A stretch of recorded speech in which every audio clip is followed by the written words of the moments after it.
I actually at the time was stationed in Korea, and I was approached by the Korean the Korean mafia, and they literally were came to me and said, "Hey, we'd like you to start illegally grabbing all this." I had all refrigerators and microwaves and all these things. I agreed with them, went to my commanding officer. Next thing I knew, I was working for the CIA, and we actually took down the Korean mafia. But right when that happened, my life was in danger. They flew me to Japan, and at that time, they actually got in somehow and poisoned my food. So I was poisoned and nearly died on that flight. And just remember going through in Tokyo in an ambulance, but it was one amazing journey. And I was driving along on a highway and passing a semi that was towing a semi, 18-wheeler towing an 18-wheeler.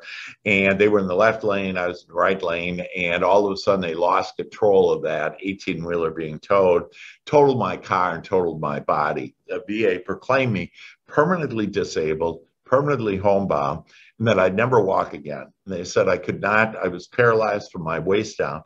And so I just decided not to believe the doctor. I just started thinking and visualizing on me walking and dancing and just having a great, great life. And one day, breath after breath, thought after thought, that all of a sudden I felt a little movement in my right toe. And it went up my right leg, across my waist, down my left leg, and voila. Here's a real interesting perspective, Dan. We have each one of us have 60,000 thoughts each day. Can you imagine? 60,000 thoughts. Out of those thoughts, about 80% of those thoughts are unwanted thoughts, or what most people would call negative thoughts. But it even gets more astounding in that 95% of those thoughts are the same thoughts we had yesterday. So if I'm having the same thoughts that I had yesterday and I'm having them today, it means my tomorrows are pretty much the same. We each have two minds. We have our conscious mind, which is the ruler. The conscious mind is the one that calls it the way that you either want it or you don't want it. Because whatever you're thinking about, you're going to get whether you want or not. And let me just share with you how the subconscious mind is.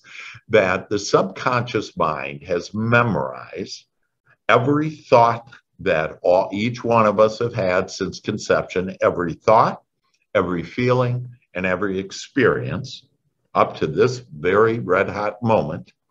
And it has an opinion, your subconscious mind has an opinion about every subject under the sun.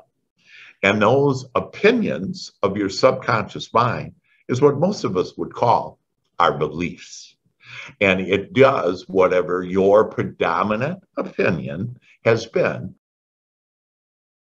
Remember, there's only two types of thought, two strongest thoughts. One is a thought that I keep on thinking over and over. And remember, you get it, wanted or unwanted, depending on what you're thinking about. So typically those thoughts that we keep on thinking are about things I wanted, and we'll get more unwanted. The most powerful thought, though, when you think a thought and it feels good, and ask. And so probably the easiest way for all of us to get out of whatever we're in that we don't want to be in, or to go where we want to go, start asking, show me the way. So let's start asking for what we want.